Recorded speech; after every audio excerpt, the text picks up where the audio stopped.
Mafia సామ్రాజ్యాన్ని వెళ్తున్నటువంటి గత 30 సంవత్సరాలుగా ఒక నేర సామ్రాజ్యము ఈరోజు చెంగిచెర్లలో నడుస్తూ ఉంది. చాలా రెక్కాడితే డొక్కాడనటువంటి పేద గిరిజన మాతృమూర్తులు ఆడబిడ్డలను పట్టుకొని విచక్షణ రహితంగా తలలు పగిలే విధంగా దాడులు చేస్తే పోలీసులు ప్రేక్షక పాత్ర చేశారే తప్ప ఈరోజు ఉదయం వరకు ఎవరిని అరెస్ట్ చేయలేదు.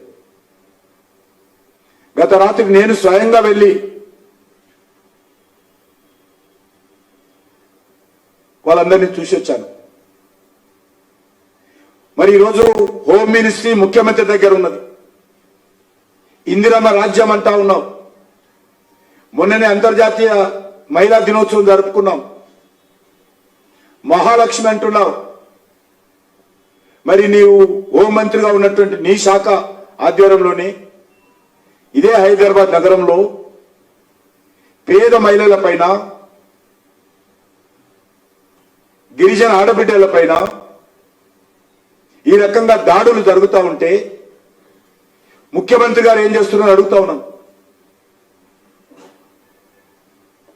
అదే ఇంకొకరి మీద జరిగినుంటే ఈరోజు ఏ రకమైనటువంటి వాతావరణం ఉండేదో ఒకసారి ప్రజలు ఆలోచన చేయాల్సిందిగా కోరుతా ఉన్నాను.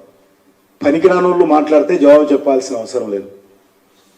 సికింద్రాబాద్లో నేనేమేం చేశానో కేటీఆర్కు దమ్ము ధైర్యం ఉంటే చర్చకు రావాలని డిమాండ్ చేస్తా ఉన్నాను. ఎందుకంటే కేసీఆర్ కుటుంబానికి అబద్ధాలే వస్తాయి తప్ప నిజాలు రావు.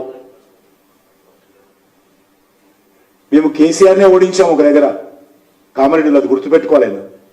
ముఖ్యమంత్రి ఉన్నటువంటి కేసీఆర్నే భారతీయ జనతా పార్టీ ఓడించింది.